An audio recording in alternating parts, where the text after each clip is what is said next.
Welcome to this breakout session. My name is Nore. I'm a professor at the Nord University. I will take you through this session.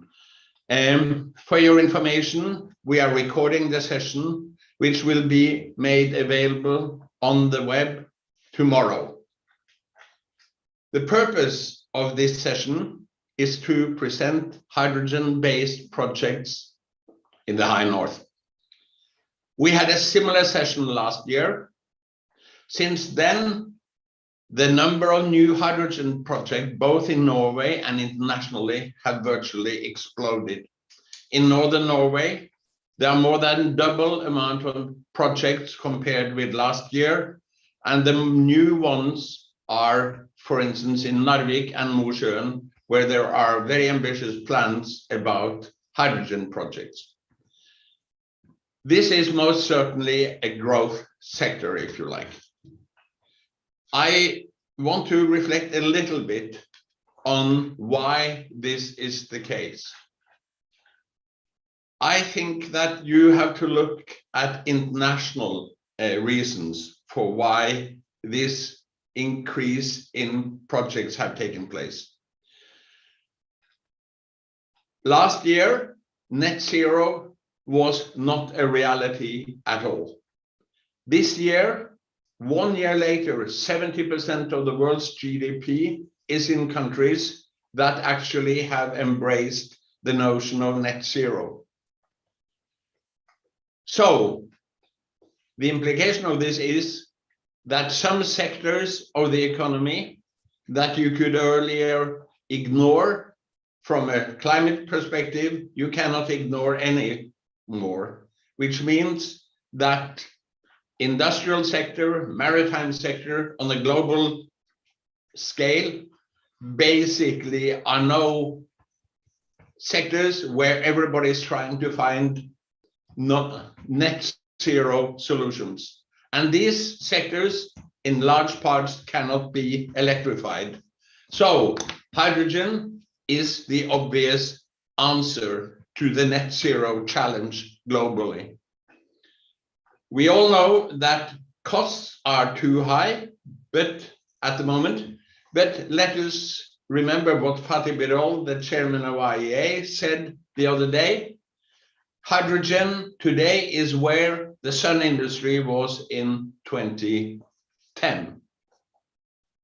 Everybody has joined the party. OECD, emerging economies like India and China, and this is not surprising because they have huge industrial sectors. But even poor developing countries are jumping on board the hydrogen bandwagon, and in many ways also are part of the competitive situation for all Norwegian companies as well. So we are in a global race where even participants from Egypt, from Morocco, from Mauritania, from Namibia are participating. There are huge projects linked to production, especially of green ammonia. And since two of the companies here have ammonia production on their cards, this should be noted by everybody. Germany is thinking about importing huge amounts of green ammonia, and note that this is even linked to the present situation in the Ukraine. Germany has said that they want to construct 2 LNG plants in order to be less dependent on Russian gas. And note what the Chancellor was saying the other day, that these plants over time will be transformed into importing plants for green hydrogen. So it all hangs together. Enough of that. Today we have 3 case studies. We have the Berlevåg green ammonia project, represented by Stein Mathisen. we have the Horizon Energy's blue ammonia project represented by Lars Brekke, and an overview of a very ambitious and for us largely unknown Scottish hydrogen projects presented by John Clipson. He, at the moment, works for the Protonium company. All these three gentlemen will introduce themselves in due course as they make their presentations. So, enough of the background. The plan is the following. Each case will have a 10 to 15 minutes PowerPoint presentation, will be followed by Q&A. I ask people who are listening to this digitally, they can post their questions on chat, and we will have people monitoring the chat, and which then we can actually try to bring into the discussion. When we have done this, gone through the three case studies in detail, and also discussed and had question and answers, I will move to dialogue between the three of us, between the four of us. There are lots of questions, common questions that I want to address, like, are there common challenges for the hydrogen industry in the high north? Can there be more cooperation across borders? What should be the balance between public and private in organizing?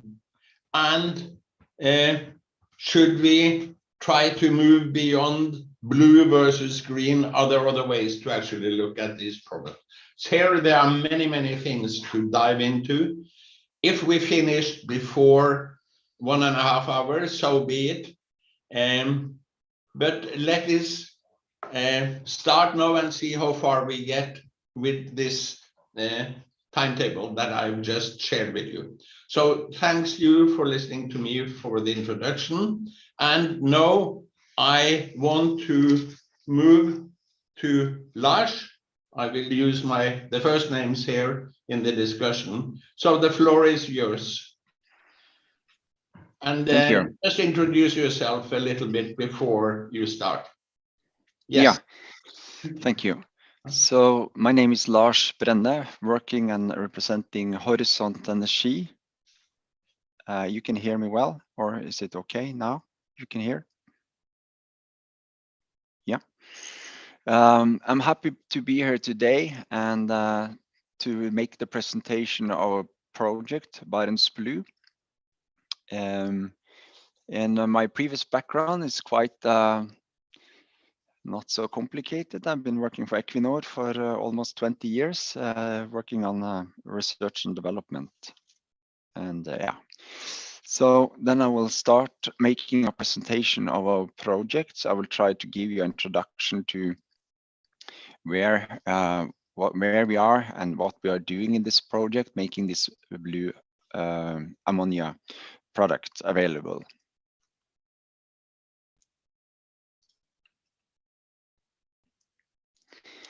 Just an introduction to Horizon Energy as well.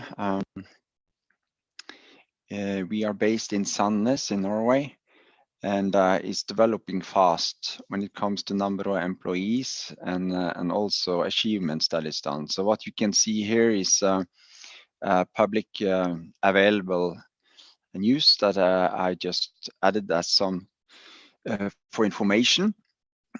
And one news we got yesterday, it was about Polaris, the storage for the CO2, and that I will describe as a part of the concept that we have an agreement and possible use of that. In addition, you can also see that, and we'll come back to where we are at the moment when it comes to, let's say, partners and working with the different companies to develop this plant and where we are at the moment. Yeah, so it's also about IPCEI that we are involved into that part, and also distribution. So there's a lot of segments we are working in our company. About the project. So we are located very much north in Norway, close to Hammerfest and Melkøya, where you have already LNG plant today, operated by Equinor. So then you have the plant and the site. I will come back to the location. It's very close to Melkøya for having the feedstock gas. So a treated gas or hydrocarbon gas that is produced from the Snøhvit field, existing field, producing today. From this, we are able to extract the CO2 when we make a transition to hydrogen and then making ammonia. We can extract the CO2 from the process and then inject it into the Polaris, that is a reservoir that we have applied for a license to use. So, yeah. In addition, I would like to say that together with us on Polaris and also on the onshore part, the facility part, we have Vår Energi and also Equinor together with us as partners into this. Ammonia that is produced 1 million ton per year, and it's approximately 2 million tons CO2 per year that will be injected. And then the transportation from this plant will be with use of boats and ships, and then distributed for use in the industry market and also as a maritime fuel for future.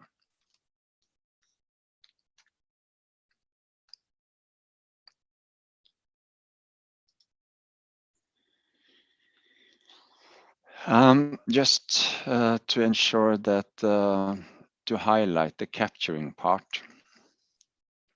So what we are discussing is that today in Norway, we are producing a lot of gas fields, contain methane and other more heavier ends and components. So it's carbon and hydrogen together in these molecules.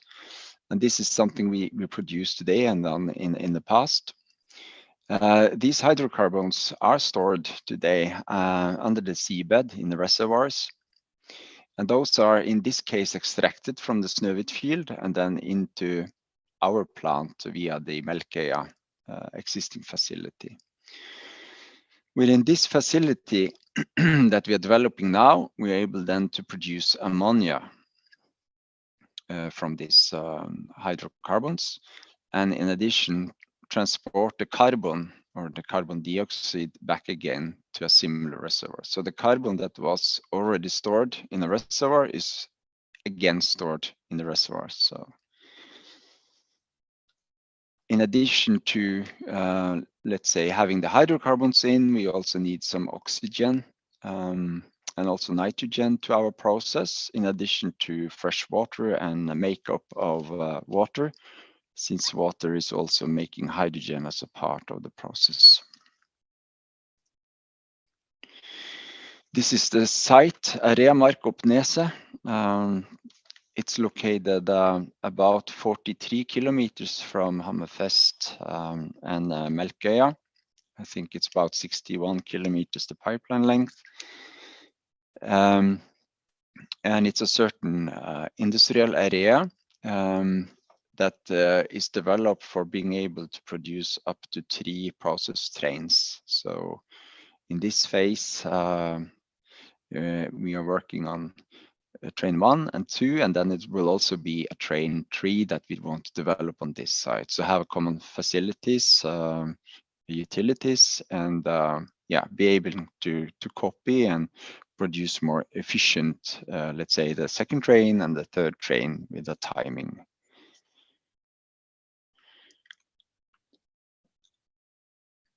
I think about the plant itself, I just want to discuss around some topics that we are working on. I would also like to say that in this phase of the project, we have been done the conceptual studies. So which means that we have a design on the plant and the utilities and the site. This is done with two contractors. It's Saipem and Technip that has made the studies to us, and now we are approaching a decision gate 2 in our project together with Equinor and Vår Energi to be able to go into a feed phase where you do more detail engineering, or at least engineering, to develop further. So this is where we are at the moment in the project. And we are aiming for a startup on the production during 2026. From the design point of view,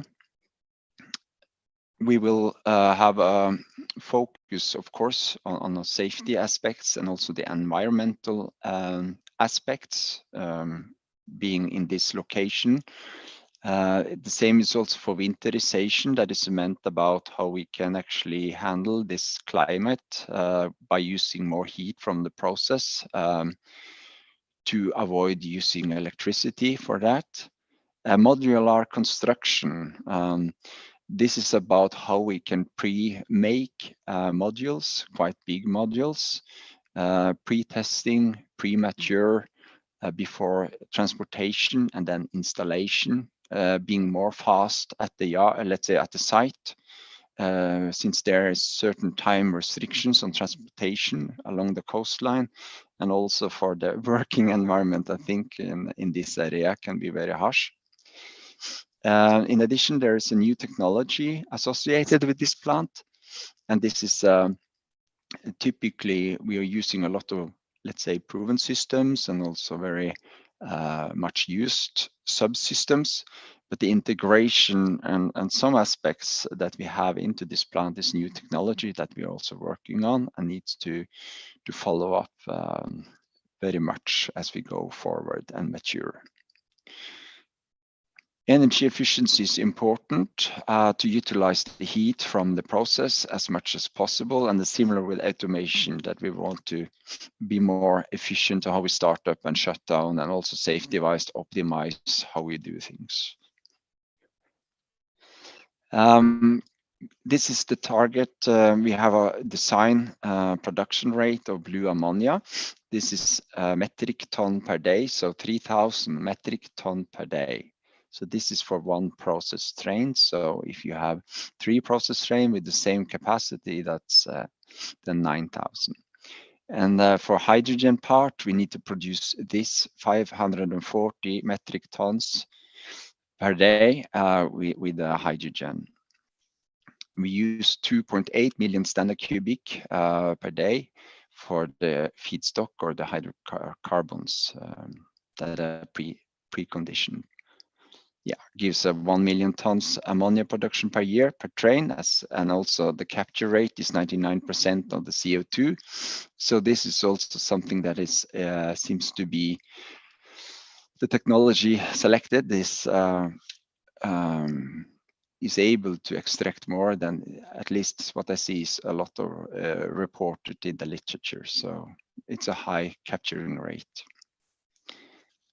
And yeah, 2 million tons with the CO2 injection per train. A quick, and why can we do it so good when it comes to capturing the CO2? And a part of it is the technology behind it. And the technology that we have selected and also nominated is the Haldor Topsoe, the autothermal reformer technology. So so what this is actually, this part of the process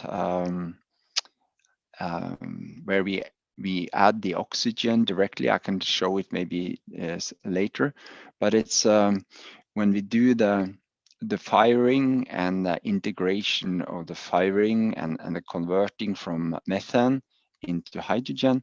This is done as along the process. So together with the process, everything is within this process. So we are then able to extract more CO2 and also being at a higher pressure. So it's a much more efficient process for us. This is also for the economical scale benefits with using this, so easy to scale up and also have higher capacities on this equipment. And less less maintenance and resources needed for follow-up. So this is the process.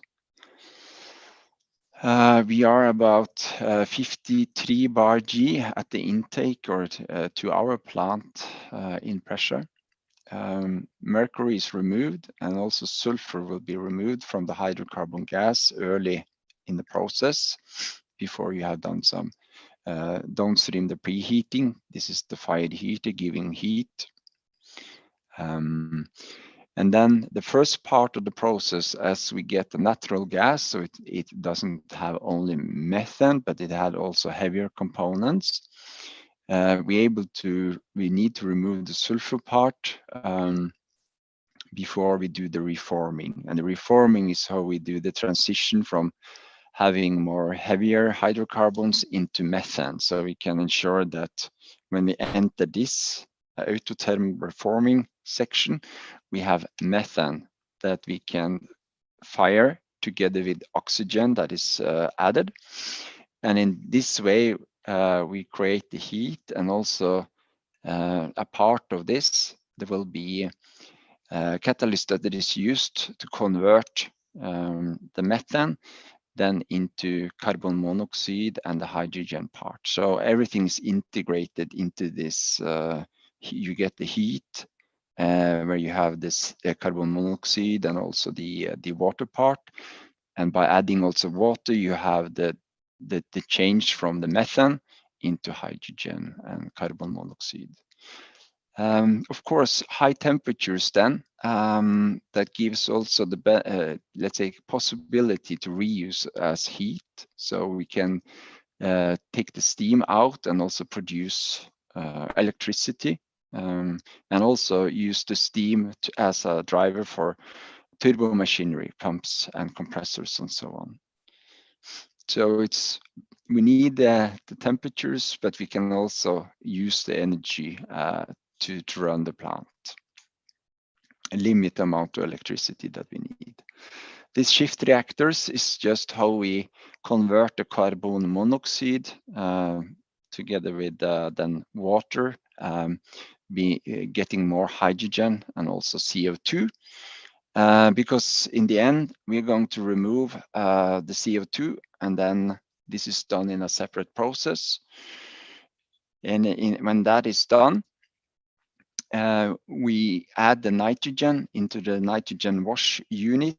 So also the nitrogen comes from the air. So this is actually a quite big consumer on power when it comes to the air separation unit, because we need the oxygen and also the nitrogen.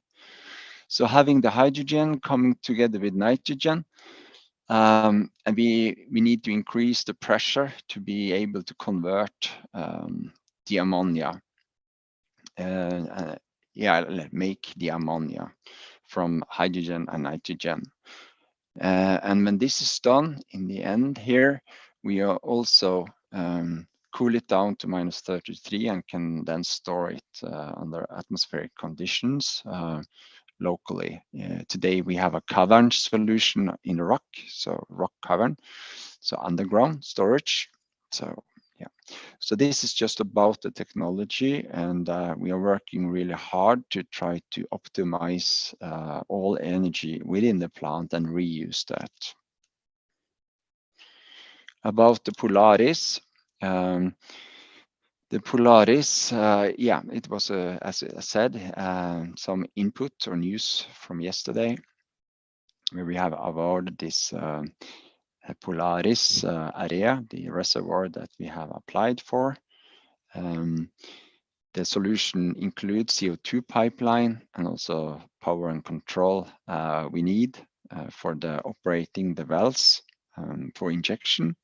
The reservoir itself, it's about 100 kilometers off the coast. The Barents Sea, high quality reservoir, and the 2 millions we have discussed for the first train per year when it comes to the injection. And we have about 100 million tons estimated storage capacity in this reservoir. So the summary. So we are first in this world scale, so it's a big scale ammonia production plant we are developing and doing. This is a part of IPCEI and also the European. And it's also a clean ammonia that is with a new, let's say, integration of proven subsystems, being able to have 99% capture during normal production, and also establishing a value chain of blue ammonia as a future maritime fuel, but also for the industry. So thank you.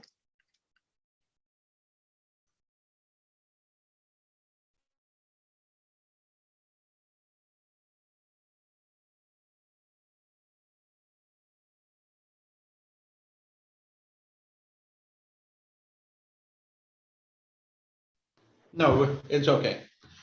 Thanks. Thank you very much. Can you say a little bit about who are the owners of this project as it is at the moment? We read that some large investors actually were starting to be interested. We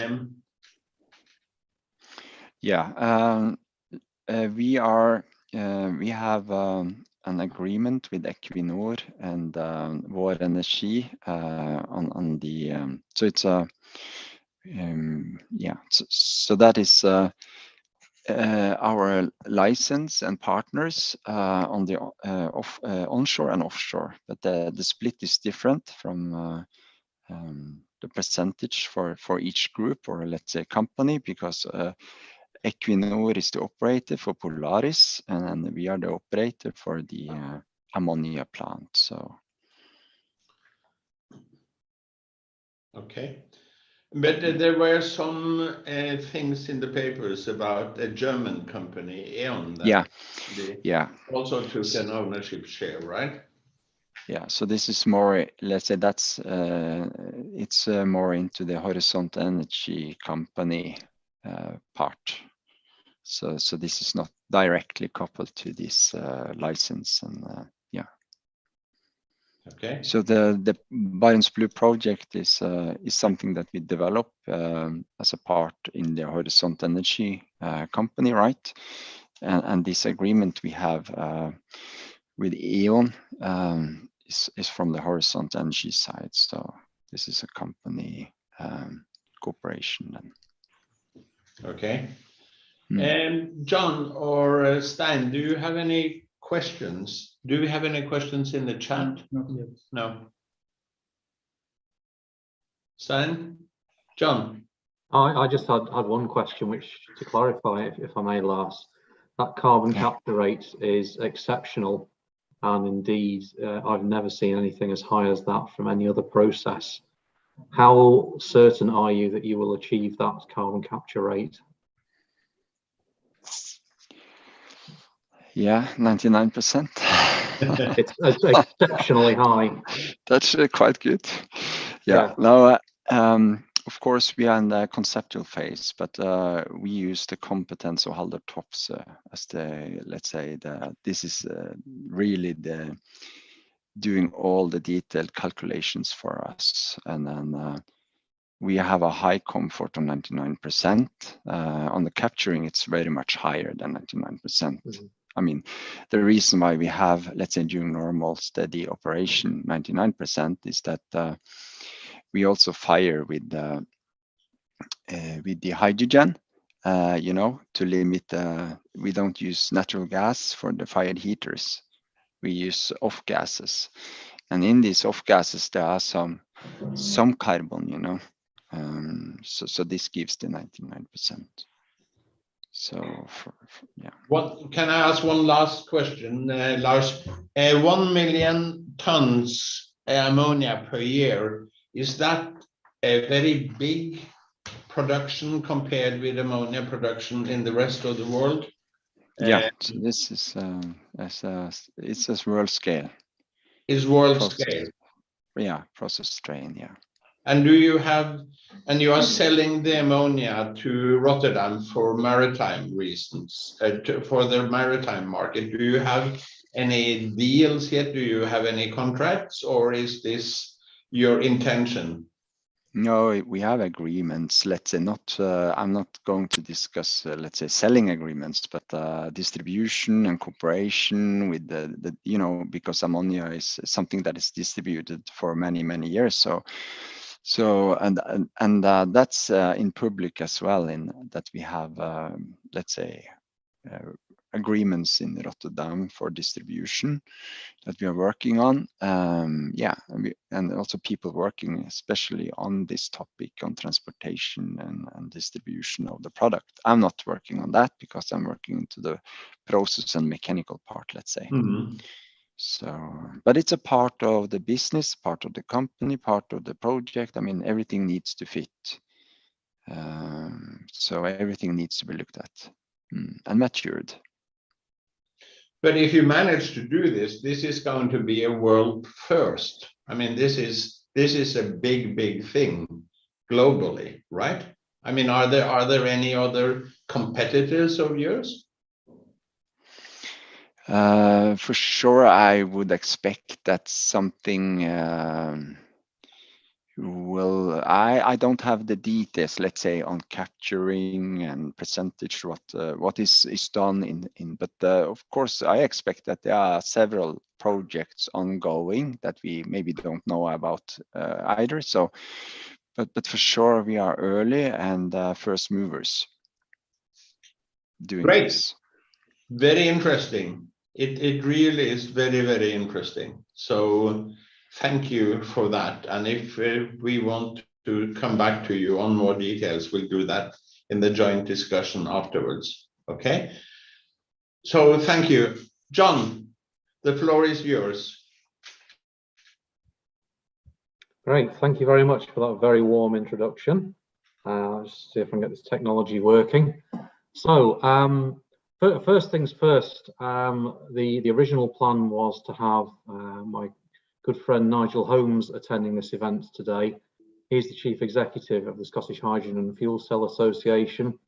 Unfortunately, he's a man in very high demand, and so he's actually delegated to one of the directors of the association, myself, to attend today and talk to you.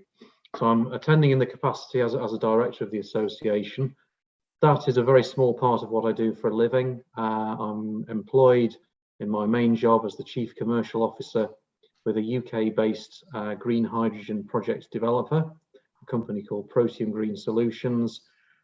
Just to give you an idea of what we do, we will develop and deploy renewables, green hydrogen solutions, and indeed work with end users, really to help them understand what role hydrogen can have in helping them transition away from their fossil fuel demands at the moment.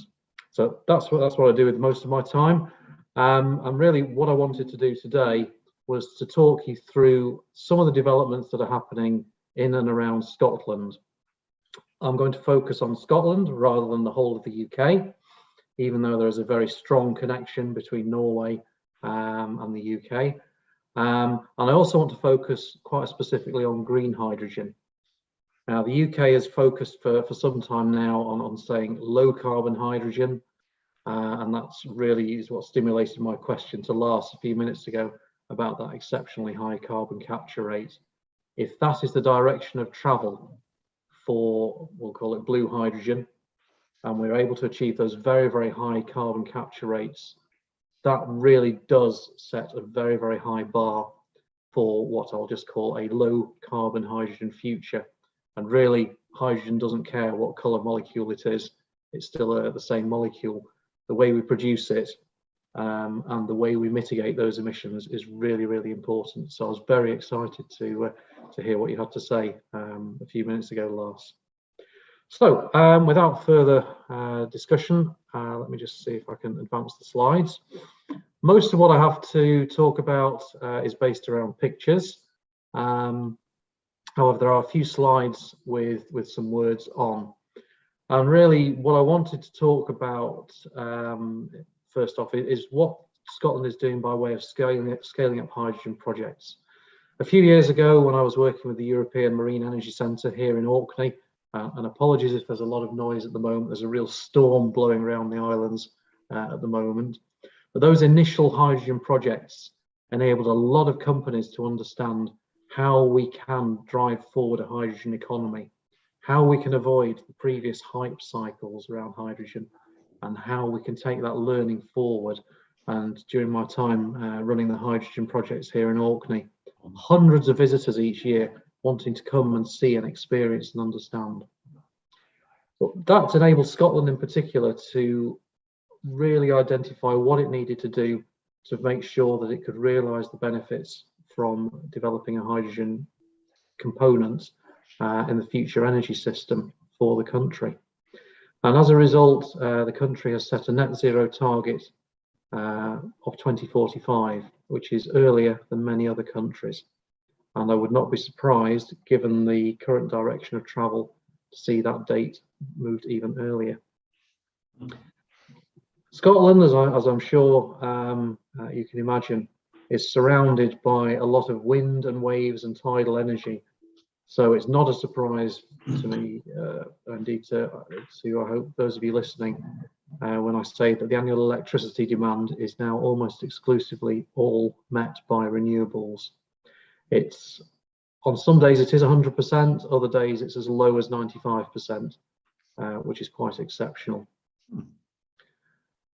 Third point I wanted to make, and I did refer to that earlier, these early hydrogen demonstrators, of which there have been a lot here in Scotland, have built learning. And it's that building on the learning that has given confidence. It's given confidence to investors, to developers, to off-takers to really say, we believe in hydrogen, we can see a way forward. But a lot of that learning does come back to the early projects here in Scotland. Those upscaling activities are really focused on three areas. Firstly, mobility and logistics. And I'm going to talk a little bit more about the city of Aberdeen and the work they have done on developing hydrogen transportation solutions.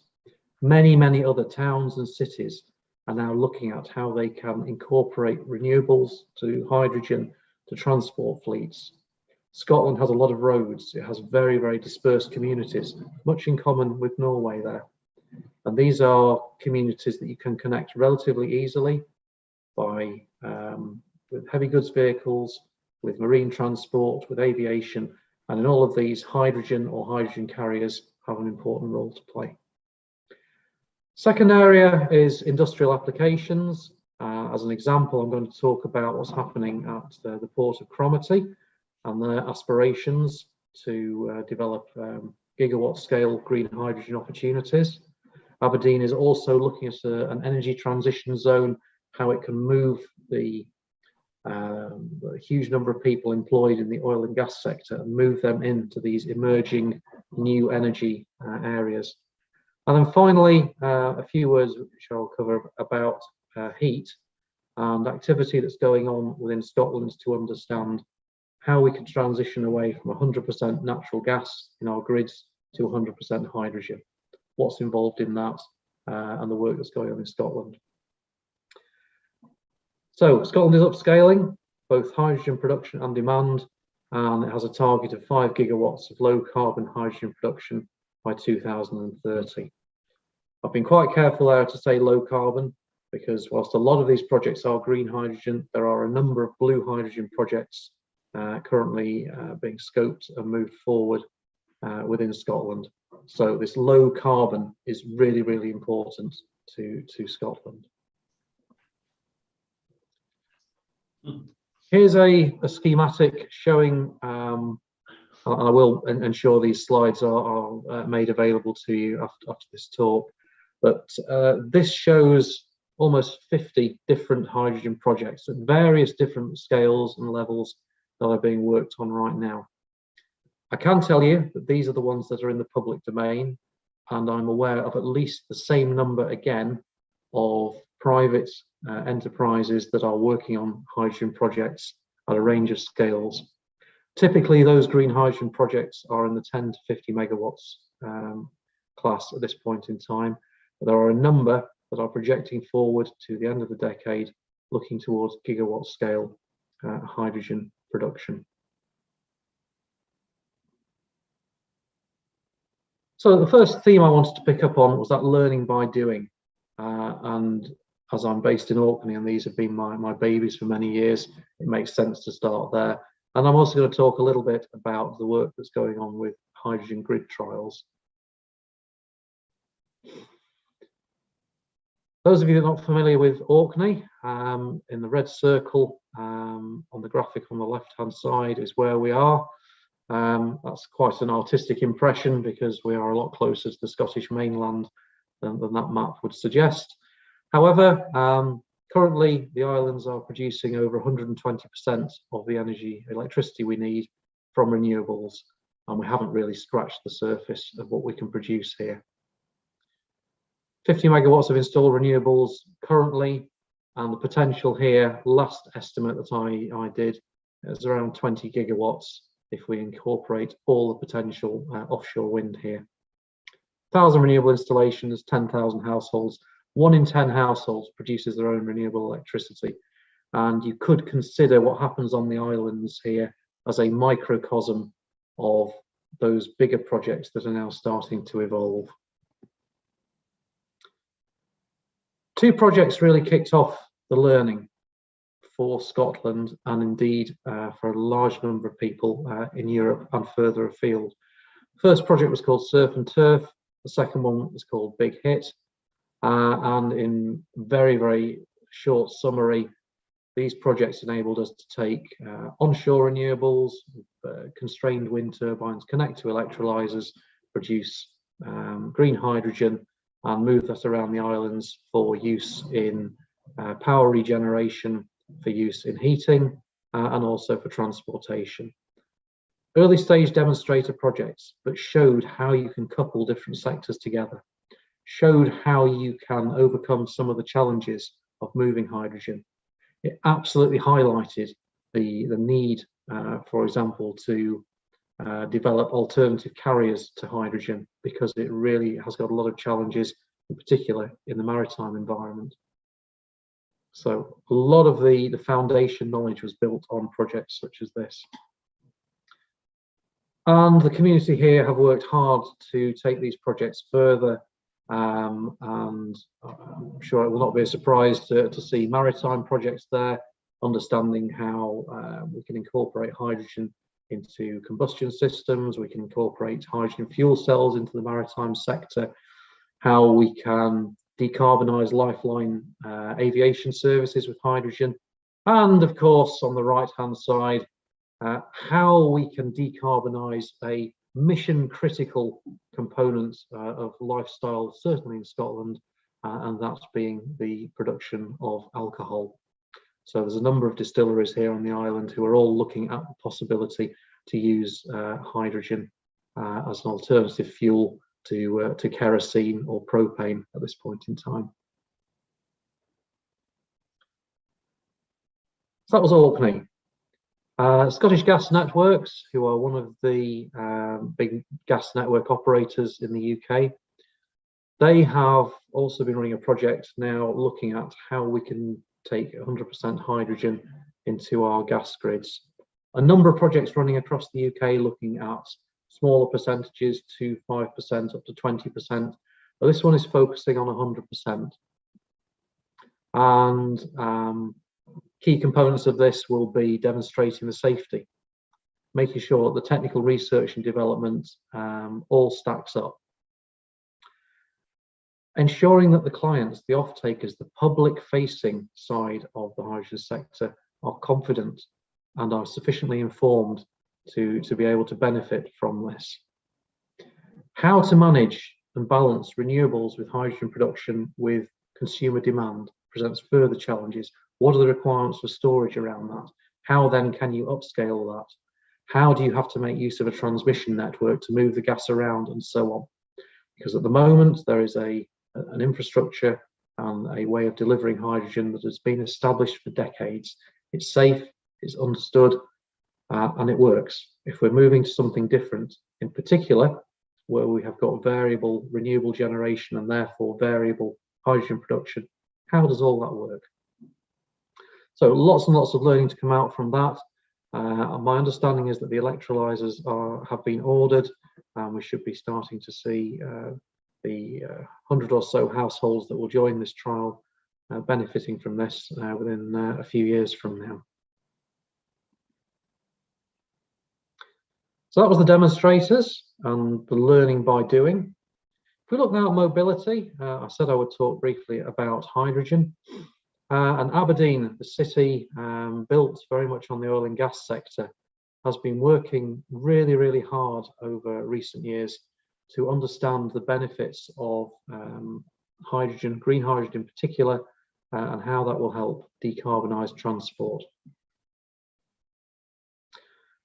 The statistics on there I don't want to dwell on, but you can see in the image there a wide variety of different vehicle types. Buses for running around the city, waste disposal, trucks, gritters, vans, cars, combination of fuel cells and internal combustion engines converted to run on hydrogen. And it really has been not just a test bed, but a real learning opportunity.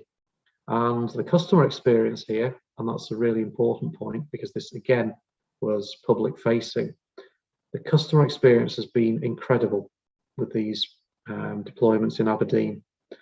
And in fact, the economic case is now really starting to stack up as well. As more buses come online, the manufacturing costs to produce buses are coming down. Understanding supply and demand production, integration of hydrogen production, renewables, and so on.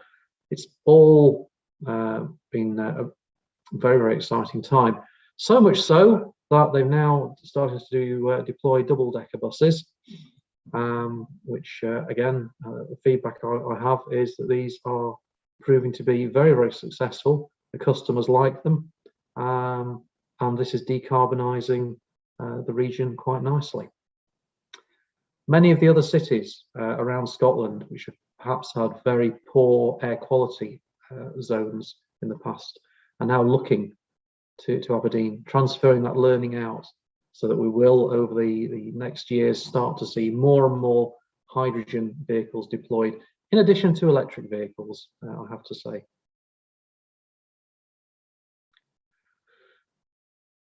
Aberdeen wants to take it further and have committed to developing a hydrogen hub. This is working very much in tandem with the oil and gas sector. It's looking at what else can be done with the hydrogen, not just to produce green hydrogen, but what are the on products, and also how can the hydrogen it's produced benefit that community. It's enabling job creation. It's enabling training to be developed. And what is also being explored is the possibility of exporting renewable hydrogen.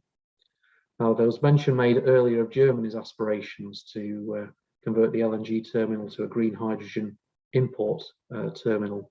And with Germany's investment or proposed investment of over 2 billion euros into developing export capabilities, Scotland clearly has its eyes very much focused on the opportunity that Germany is presenting.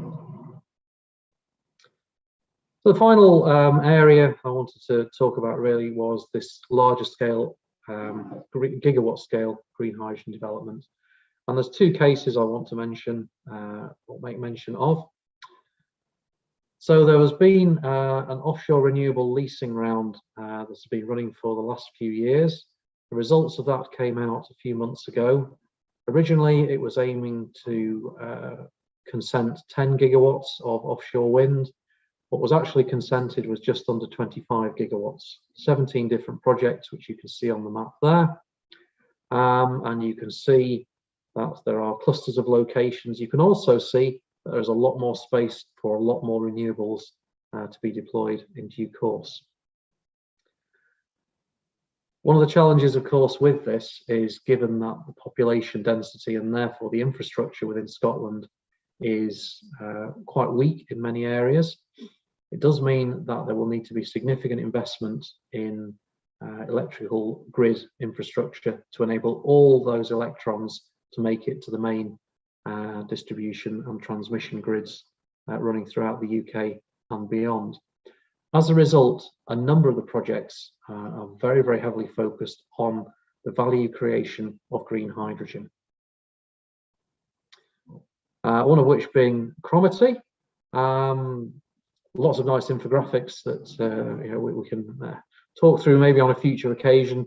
But really, this, given the location, and if you look at the previous slide as well, you'll see how many of these offshore wind developments could potentially route in and use Cromarty Firth as a central location for a huge green hydrogen production facility. They've already sorted out a number of off-takers with big distilleries. There's rail networks nearby and transport off-takers. There's an airport, and there are also main trunk routes for logistics running between the islands, the north end of Scotland, and then down to the south. So very, very interesting from a local perspective, but also if you start to do the numbers on this, it very quickly reaches a point where exporting of green hydrogen has to be seriously considered. And as I said earlier, Scotland has got its eyes very, very firmly fixed on that export opportunity. That's an expansion of the graphic on the previous slide, and you'll see here, as mention made of shipping hydrogen to a spaceport. So anyone that says hydrogen, it's not rocket science, is going to be quite clearly wrong. Yeah, that project is developing nicely at this point in time.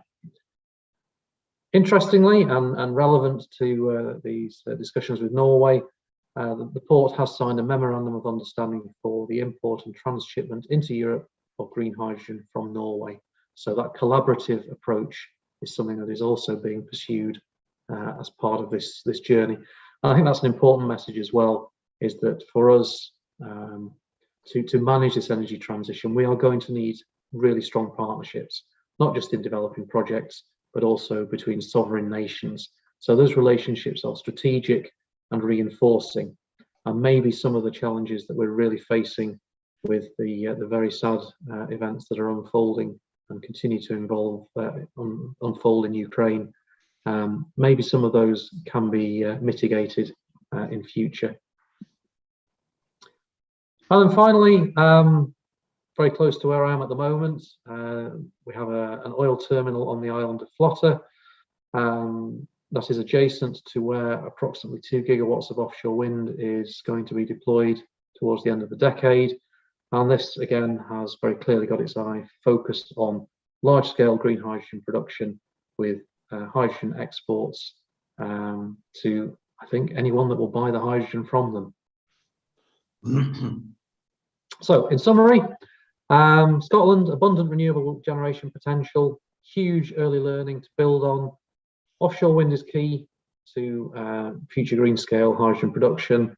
Green hydrogen export will be important. Supply chain skills development, key part of that. Lots of academic groups and training colleges working to develop skills. And two very quick final points. Scotland is acutely aware that the opportunity that hydrogen presents should allow us to make a just transition, one that is fair and equitable and allows everyone to benefit, not just from decarbonising, but also the value created. And then finally, Scottish Hydrogen Fuel Cell Association sits very, very comfortably at the heart of all of this, making sure that we're pulling people together to work this together in partnership. That's it from my side. If you want further information, please do contact Nigel, and I'll put my details on the bottom if you wanted to reach out as well at any time.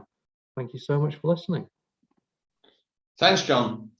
Very, very interesting, because I bet that most people who listen into this knew very little about how far advanced Scotland is when it comes down to high use and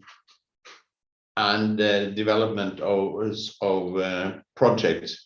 I mean, the most mind-boggling thing was your first map, the number of sort of projects that actually are being considered. Now, of course, how many of those do you think will be realized out of the 50, just off the cuff? Okay, some of those are already done. So of those, 20 are running now. They're the smaller scale ones. In terms of how many will really make it, if it's 10, that's fantastic. What I can tell you though, Petter, is that there are a lot more opportunities that are more advanced than the ones that are in the public domain. There's a lot of private projects that are developing really very, very rapidly in Scotland right now. And the key to all of this is offshore wind, right? That's large scale, yeah, absolutely. Is it fixed or floating? Both. Initially, it will be fixed, but as the floating technology becomes more available, that's clearly the direction to go. And one of the projects that mentioned is looking at onboard hydrogen generation. And at Ørsted, I've got some projects looking at this as well. But putting the hydrogen generation on board the turbine, and that enables you then, instead of running cables, you can run pipelines to shore. Because it's floating, if there's a problem, you tow the turbine back to the harbour and bring out another one and just connect it. It's somewhat easier from a maintenance perspective as well. But that sort of work is going on as well. And one last question about economics. Is the Scottish government actually putting large amount of subsidies into this, or is this starting to get there on its own?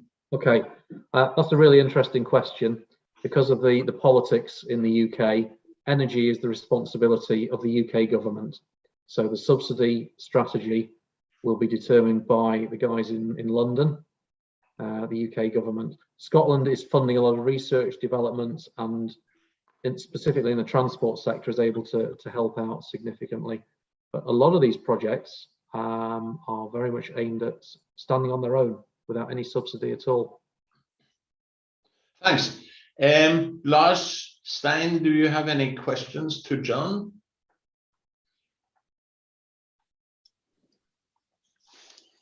Hello, John. Stein here.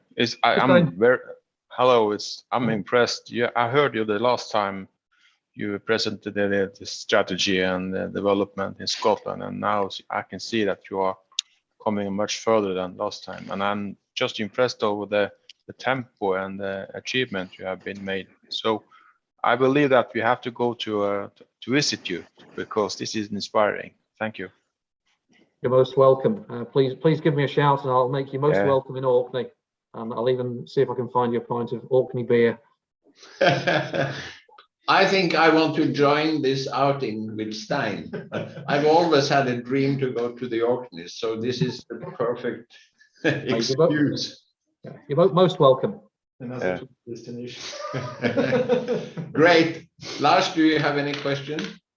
Yeah, I will just thank you for the interesting presentation, John, and also I support you on that we actually need to do something and learn by doing, you know, because it's that's also my experience from the research part that I've been working on, that this is essential for us, that we start and we develop and we mature and we also improve our skills and also the technology, and then also the possibilities come along.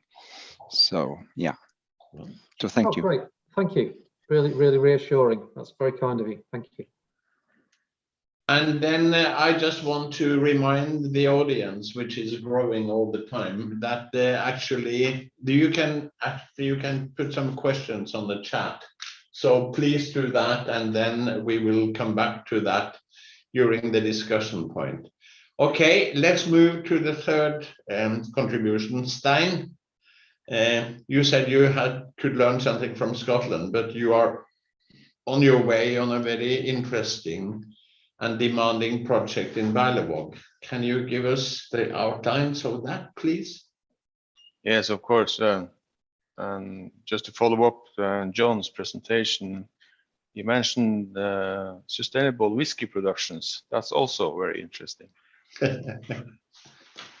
Okay, my name is Stein Mathisen. I represent Varanger Kraft, a small medium energy company in the far north and east of Norway. We are surrounded by the Barents Sea and Russia, just to mention it.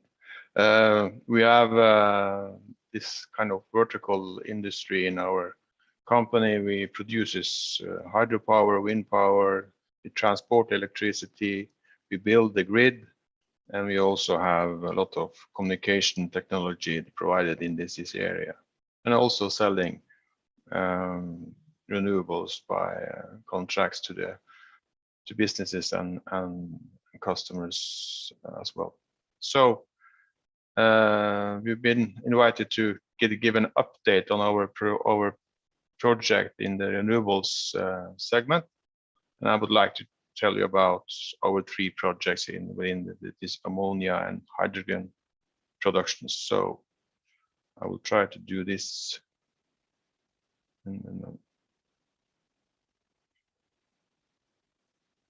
Sorry. There you are.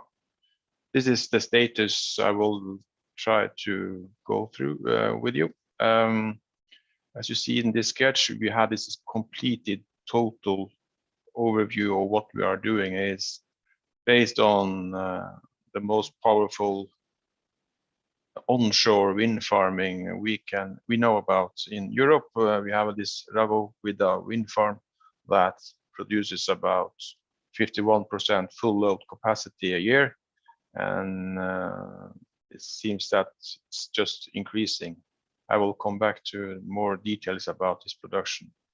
Because we have this steady production in the wind farm, from the wind farm we can base this on to create some other energy sources. So we have this facility I will tell you about that are producing hydrogen by electrolysis, and we have also planning to do something about it in the green ammonia area, and we also want to expand the wind farming project in Berlevåg. And as you can see in this sketch, you can see that we are also working on several side productions effects from our plants, and we have fish farming, and we have a partnership with a company that want to start fish farming on land, and we also have other interesting partners with Berlevåg community to create a kind of industry park, business park, where we can use some of the rest products from our productions. And we also are very concerned about how this big project will have an impact on the society and the community and the environment as well. So we have several projects in how to do this in a sustainable way with the community. Okay, status from our small project called Hoelus. You may see this picture. There is a guy that's singing and then someone is playing the guitar. It was from the opening where we've been installing all the machinery, and we had the first test productions, and then we tried to make it a kind of arrangement with the community and some other people, small mark that we are now in the test phase. And of course the song they were singing was "We Did It My Way." So we are trying to do something we had never done before in cooperation with European science organizations, but we have to do it our way as well. So this test period has been successful, I will say. We have tried to produce electricity, hydrogen from wind power, and the steering system looks like it's working as we planned. And how to storage the hydrogen has been also very successful. And we had also installed a fuel cell to provide electricity to the grid locally, and that test was also successful. So now we are, based on this, we are now looking for the commercial period, and how to create a new value chain locally and nationally by producing green hydrogen from our plant. That will be decided how to do it, how to sell it.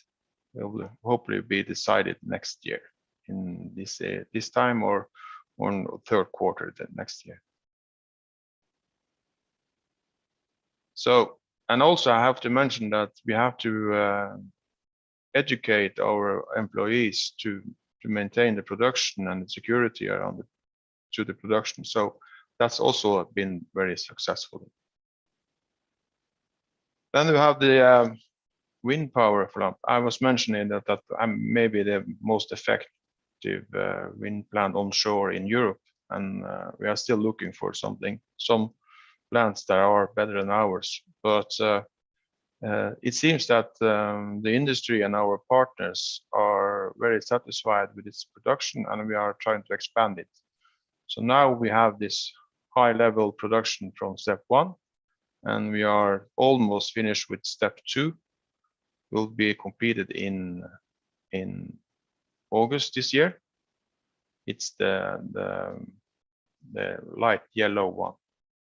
And step 3 is ongoing tender. We haven't decided how to do it, but as we have been building this wind farm in several steps from 2014 and today, we see that the technology and the efficiency on the turbines, it has been increased a lot. So it's a very interesting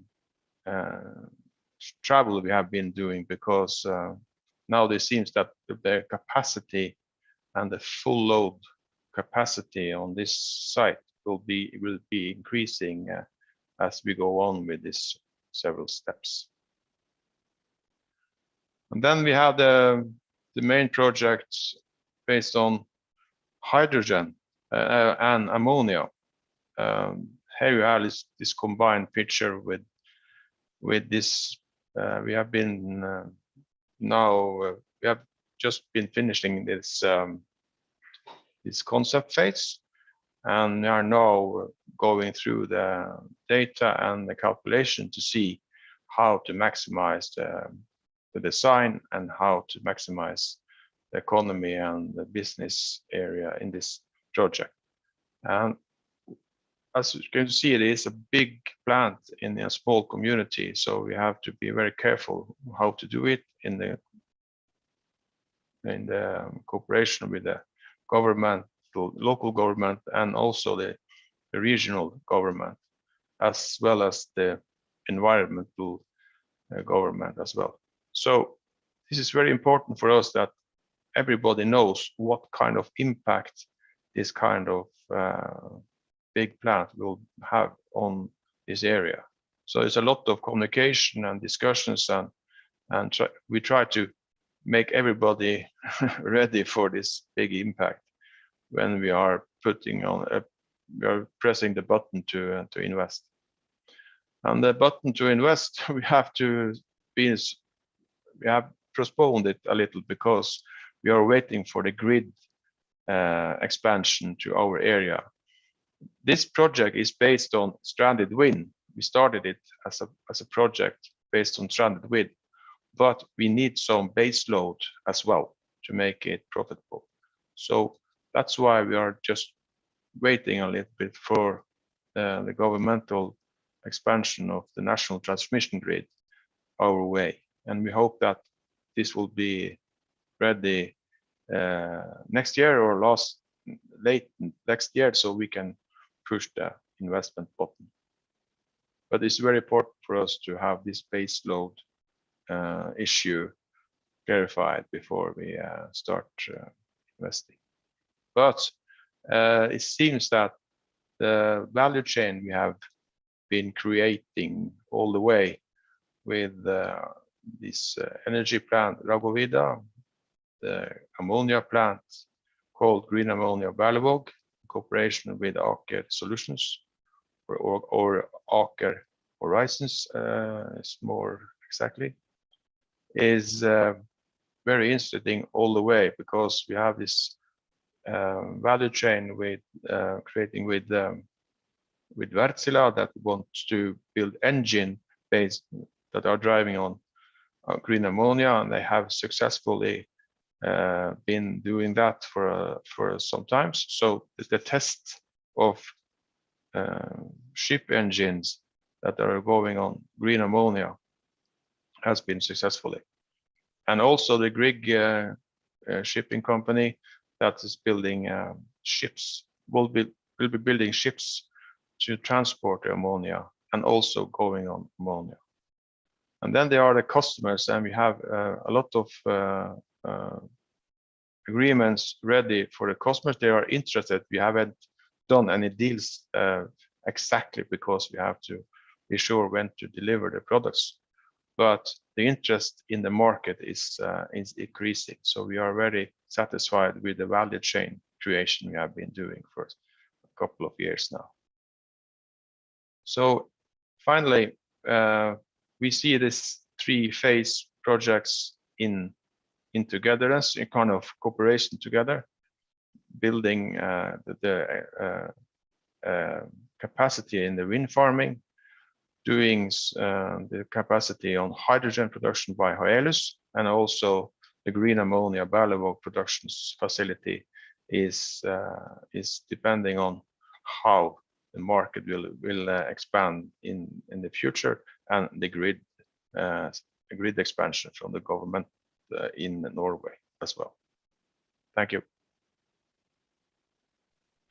Thank you very much, Stein. A very interesting update from what you did last year. It's moving in the right direction. Can I ask one question or two questions? The first one is, the government has said that it wants to give permission for some transport hubs for green ammonia along the coast. And I think they said that they would have 6 hubs defined as part to make a kind of supply chain for local maritime sector. What is the status of your competition with the others in this respect? Are you still optimistic that you will be one of the 6? Yeah, we are, for sure. Now it's a lot of kind of lobbying our projects to the decision makers and some environmental that needs to know more about how we are going to do it. But we believe that we are the most mature project in the Norwegian hydrogen spectrum and ammonia spectrum. So we believe that because we are ready to push the investment button as soon as we have all the infrastructure ready. That's why we are optimistic in to be chosen by this government. But it means that you want to push the button, but you need this decision on the transmission from Lebesby into your local community in order to be able to have some base load. Is that correct? Yeah, it's very important to have a kind of the technology we have chosen needs some base load.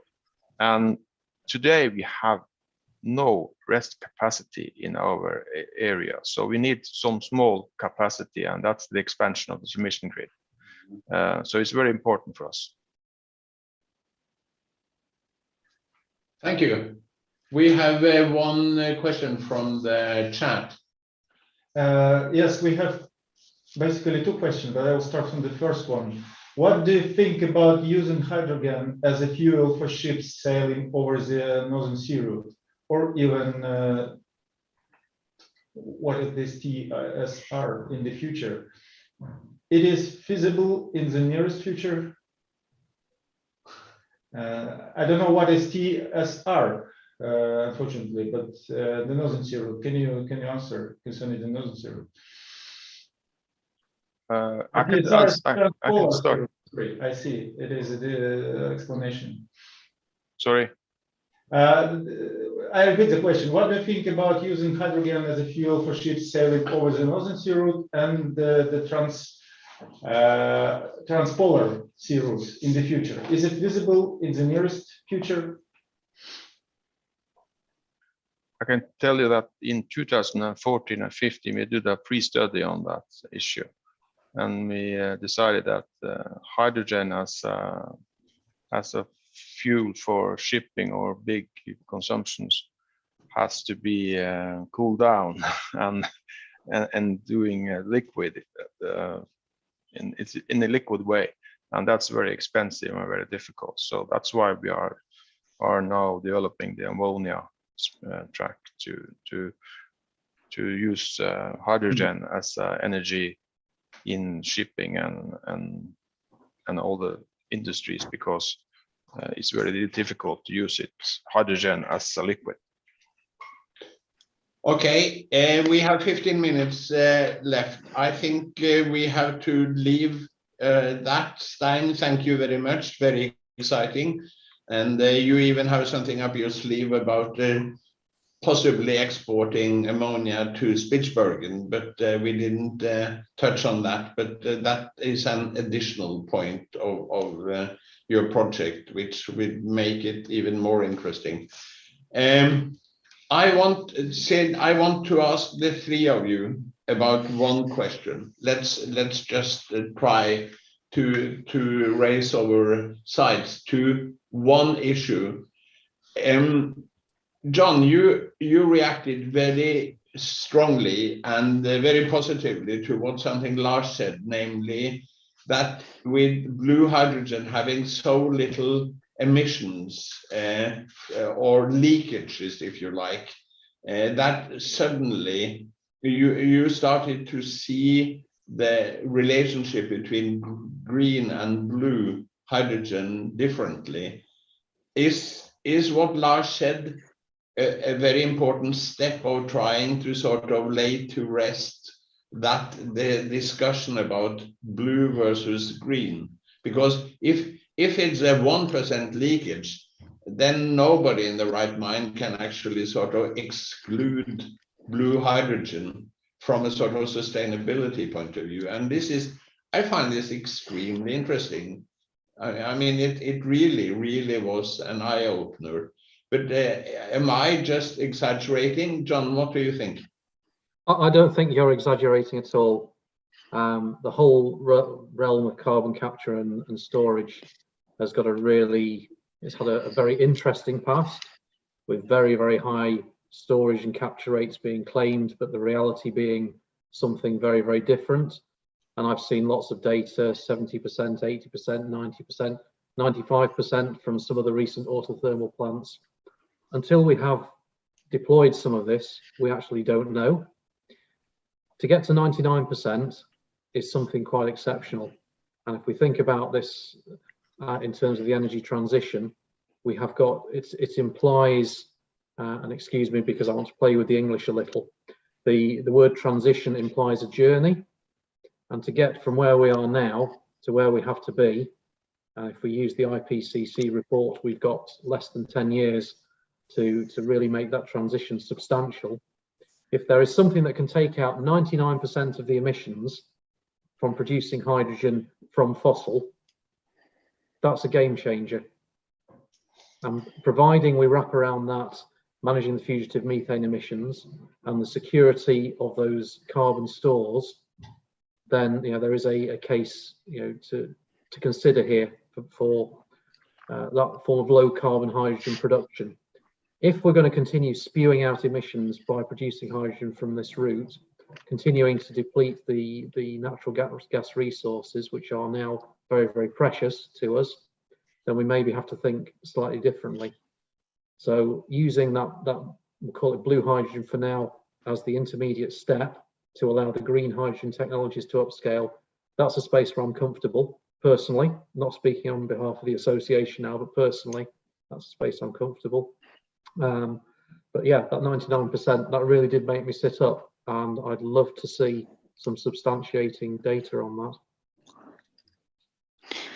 Yeah, I think also we have the common understanding that what is really important. I mean, now we have the color system for blue and green and so on, but what really matters is what you can actually achieve, right? So what emissions and what kind of energy output you can get with this kind of emissions. So this is also our focus area.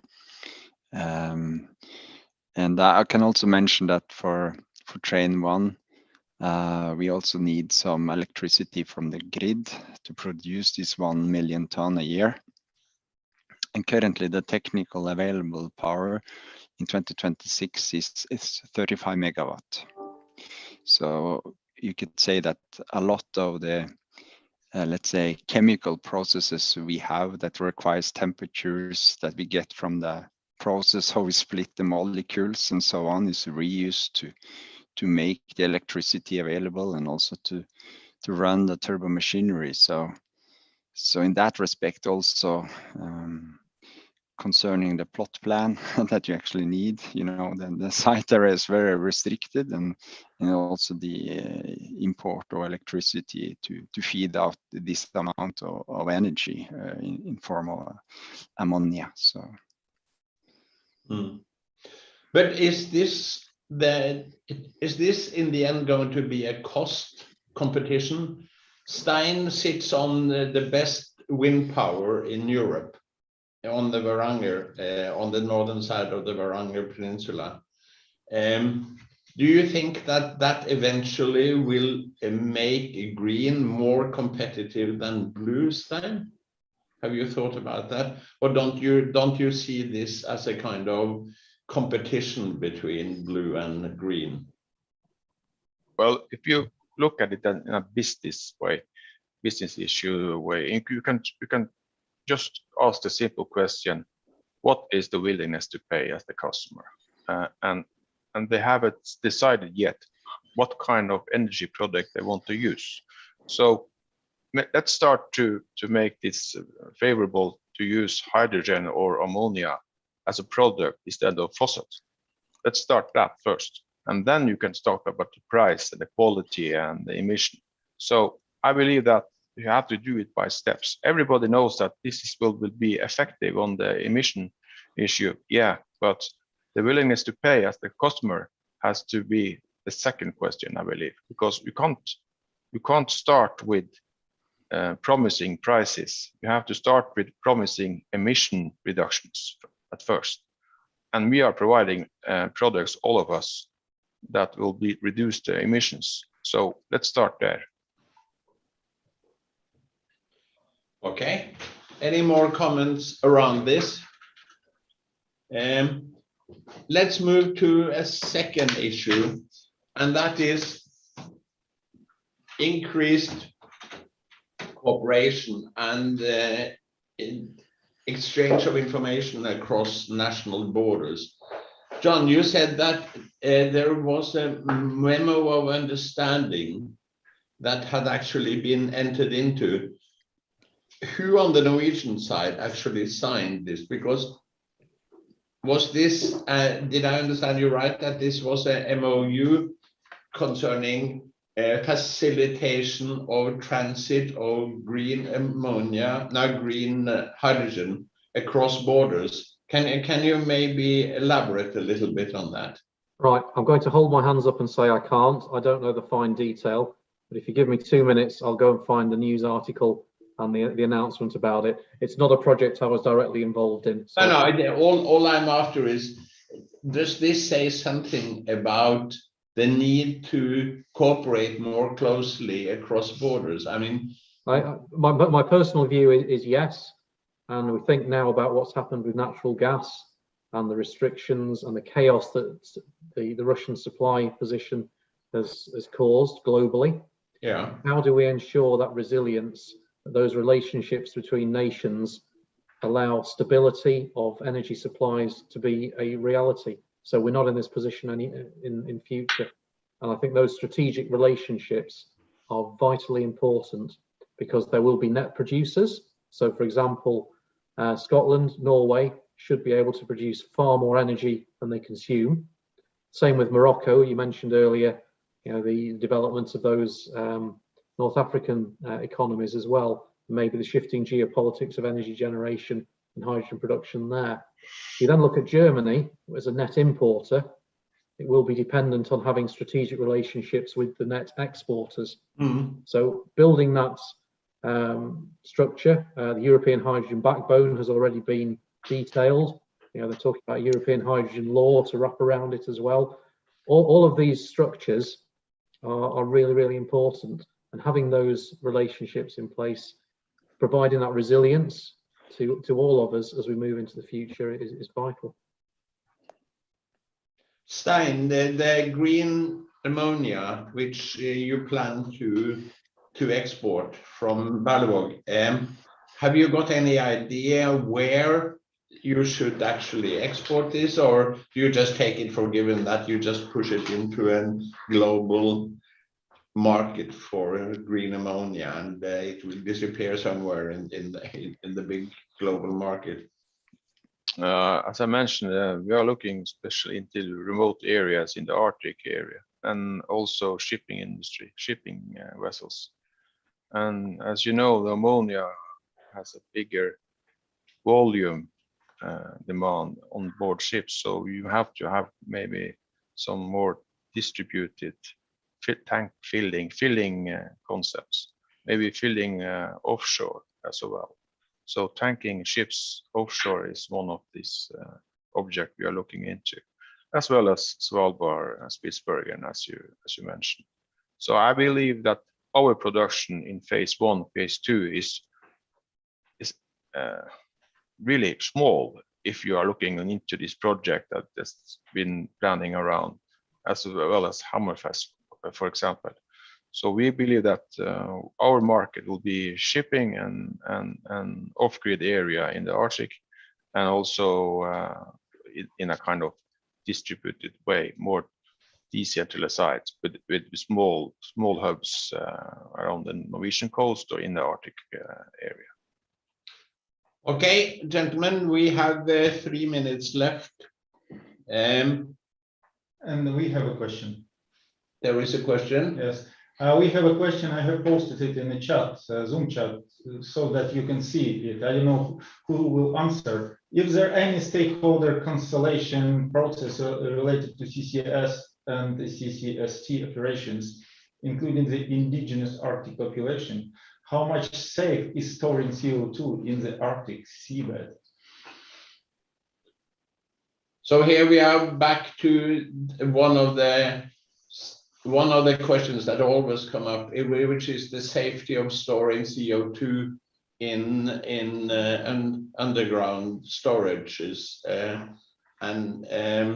Lars, you just got yesterday a go-ahead from the Norwegian government, right, to actually do Polaris as part of your project.